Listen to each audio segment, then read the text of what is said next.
ശ്രീ ഭുവനേശ്വരി ആസ്ട്രോവിഷനിലേക്ക് ഏവർക്കും സ്വാഗതം. ഈ ചാനൽ സദയം ലൈക്ക് ചെയ്യുക, സബ്സ്ക്രൈബ് ചെയ്യുക, നോട്ടിഫിക്കേഷൻ ലഭിക്കുവാൻ വേണ്ടി ബെൽ ഐക്കൺ അമർത്തുക. ഇഷ്ടപ്പെട്ടവർ സുഹൃത്തുക്കൾക്കും ഷെയർ ചെയ്യുക.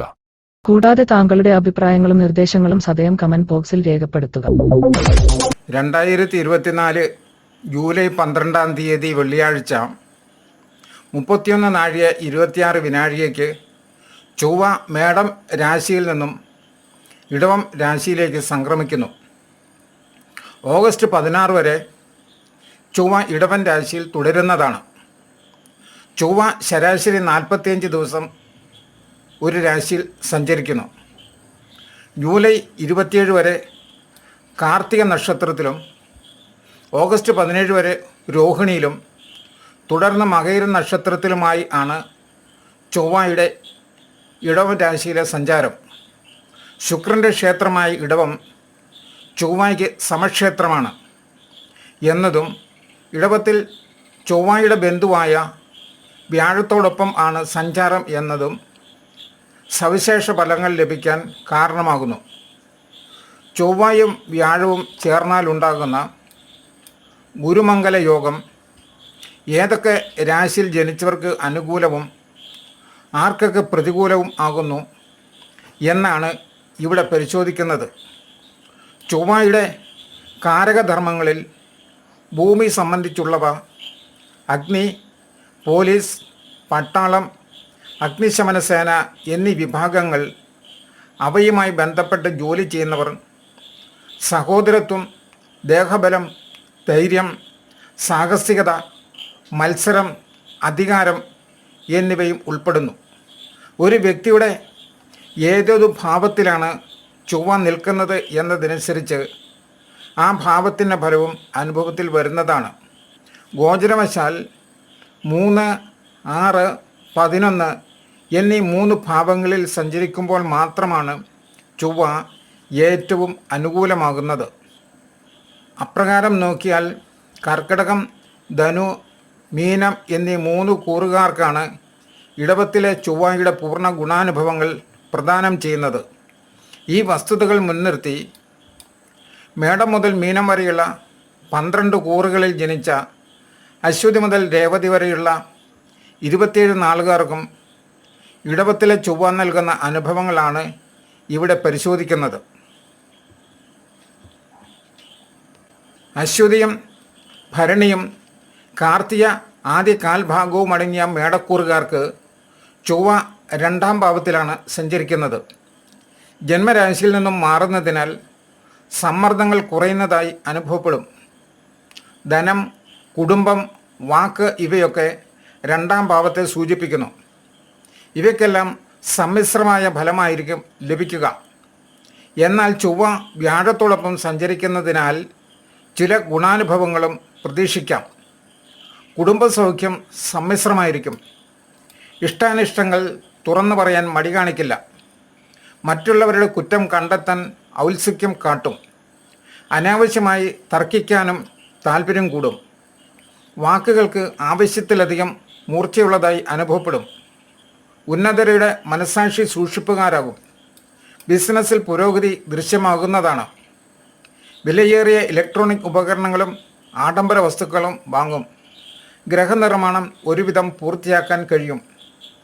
ഉദ്യോഗത്തിനായുള്ള പരീക്ഷകളിലും ഇൻ്റർവ്യൂകളിലും തിളങ്ങാൻ കഴിയും. തൊഴിലിൽ നിന്നുള്ള ധനവരവ് അല്പം മന്ദീഭവിക്കാം. ഭൂമിയിൽ നിന്നുള്ള ആദായം പ്രതീക്ഷിച്ച വിധം ഉയരണമെന്നില്ല. വിദ്യാർത്ഥികളുടെ പഠനകാര്യത്തിൽ പുരോഗതി മെല്ലെ ആവുന്നതാണ്. രക്തസമ്മർദ്ദം തുടങ്ങിയ ആരോഗ്യ പ്രശ്നങ്ങൾക്കും സാധ്യതയുണ്ട്. കാർത്തിക 3/4 ഭാഗവും രോഹിണിയും മകയിരം ആദ്യ പകുതിയും അടങ്ങിയ ഇടവക്കൂറുകാർക്ക് ജന്മരാശിയിലാണ് ചൊവ്വ സഞ്ചരിക്കുന്നത്. ദോഷാനുഭവങ്ങൾക്ക് ആയിരിക്കും മുൻതൂക്കം. പ്രതികരണം വൈകാരികമായി ആയിരിക്കും. പെട്ടെന്ന് ശോഭിക്കുന്ന പ്രവണത കൂടുതലായിരിക്കും. വ്യക്തിപരമായും കർമ്മരംഗത്തും സമ്മർദ്ദം അനുഭവപ്പെടും. പൊതുപ്രവർത്തകർക്ക് എതിർപ്പുകളെ നേരിടേണ്ടി വരും. പ്രതീക്ഷിച്ച നേട്ടങ്ങൾ കൈവിട്ടു പോകുന്നത് പോലെ തോന്നും. പല കാര്യങ്ങളിലും ആത്മവിശ്വാസം കുറയും.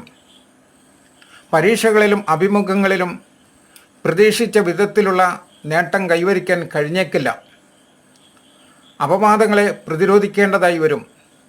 ചൊവ്വ 7-ാമിടത്തേക്ക് നോക്കുന്നതിനാൽ പ്രണയികൾക്ക് അവസരം അനുകൂലമല്ല.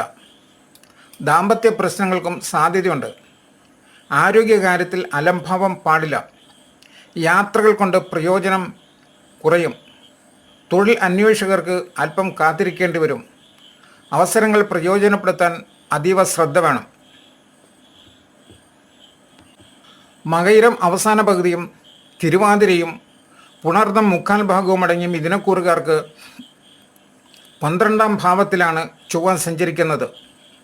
ചെലവ് വർദ്ധിക്കും. കുറച്ചൊക്കെ പാഴ്ചെലവുകളും ഉണ്ടാകും. യാത്രകൾ കൊണ്ട് പ്രയോജനം കുറയും. ശരീരക്ഷീണം അനുഭവപ്പെടാനും സാധ്യതയുണ്ട്. പാപകർമ്മങ്ങളിൽ താല്പര്യം കൂടും. പിന്നീട് അതോർത്ത് പശ്ചാത്തപിക്കേണ്ടതായി വരും. ചിലർക്ക് വീട് വിട്ടു നിൽക്കേണ്ട സാഹചര്യവും ഉണ്ടായേക്കാം. അന്യദേശവാസത്തിനും യോഗമുണ്ട്. അമിതമായ ആത്മവിശ്വാസം ദോഷമായി ഭവിച്ചേക്കും. സഹോദരന്മാരുമായുള്ള ബന്ധത്തിൽ അലോരസങ്ങൾ ഉയർന്നേക്കാം. ഭൂമിയുടെ ക്രയവിക്രയങ്ങളിൽ തടസ്സങ്ങൾ നേരിടും. ദുർഘടങ്ങളെ മറികടക്കുന്നത് സാഹസികമായിരിക്കും. തൊഴിൽ രംഗത്ത് ഉന്മേഷക്കുറവ് അനുഭവപ്പെടും. അന്യനാട്ടിൽ കഴിയുന്നവർക്ക് ജോലിയിൽ ഉയർച്ചയുണ്ടാകും. തൊഴിൽ തേടുന്നവർക്ക് പ്രതീക്ഷിച്ച വിധത്തിലുള്ള അവസരങ്ങൾക്ക് കാത്തിരിക്കേണ്ടി വരും.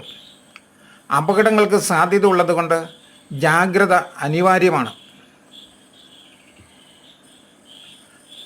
പുണർന്നം അവസാന കാൽഭാഗവും പൂയവും ആയില്യവും അടങ്ങിയ കർക്കിടക കൂറുകാർക്ക് ചൊവ്വ അനുകൂല ഭാവമായ 11-ാം ഭാവത്തിൽ ആണ് സഞ്ചരിക്കുന്നത്. ചൊവ്വയോടൊപ്പം വ്യാഴവും 11-ാം ഭാവത്തിൽ സഞ്ചരിക്കുന്നു. പലതരം ഭാഗ്യാനുഭവങ്ങൾ കൈവരിക്കാൻ കഴിയും. സാമ്പത്തിക സ്ഥിതിയിൽ ഉയർച്ചയുണ്ടാകും. വിദ്യാഭ്യാസത്തിൽ മികവ് പുലർത്തും.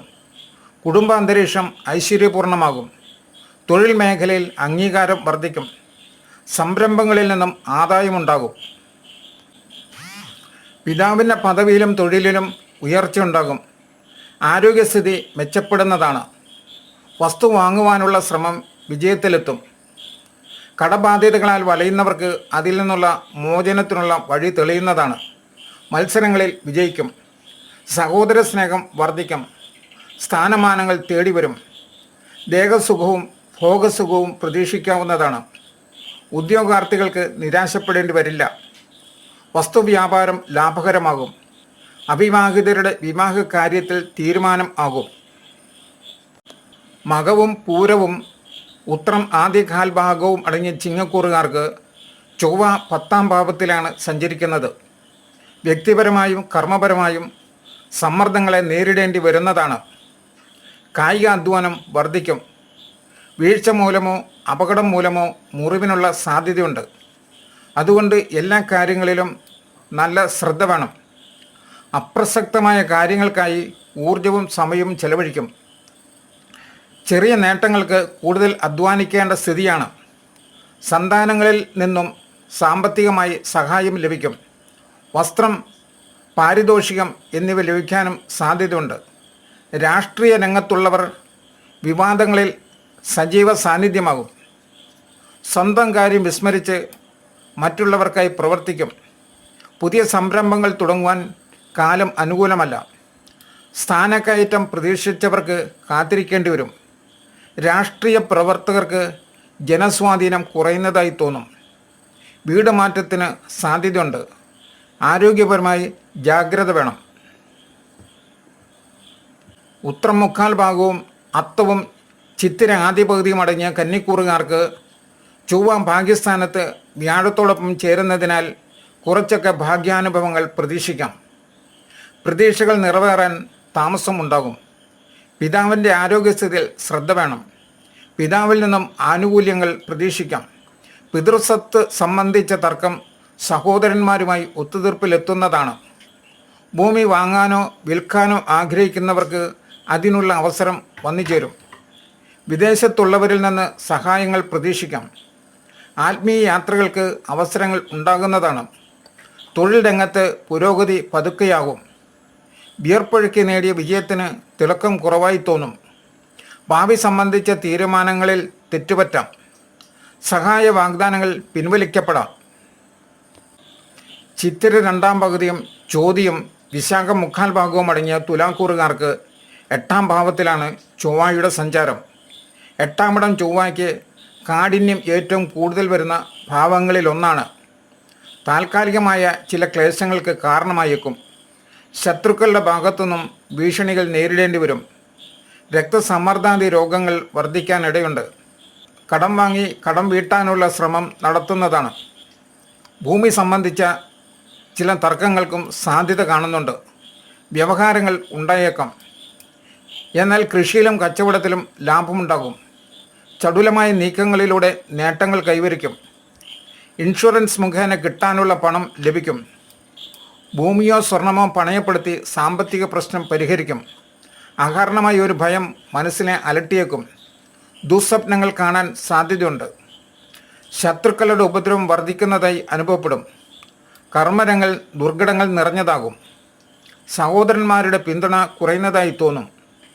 മുമ്പ് സുലഭമായിരുന്നവ ഇപ്പോൾ ദുർലഭമായി അനുഭവപ്പെടും.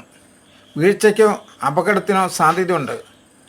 അഗ്നിയും വൈദ്യുതിയും കൈകാര്യം ചെയ്യുന്നവർക്ക് ശ്രദ്ധ വേണം.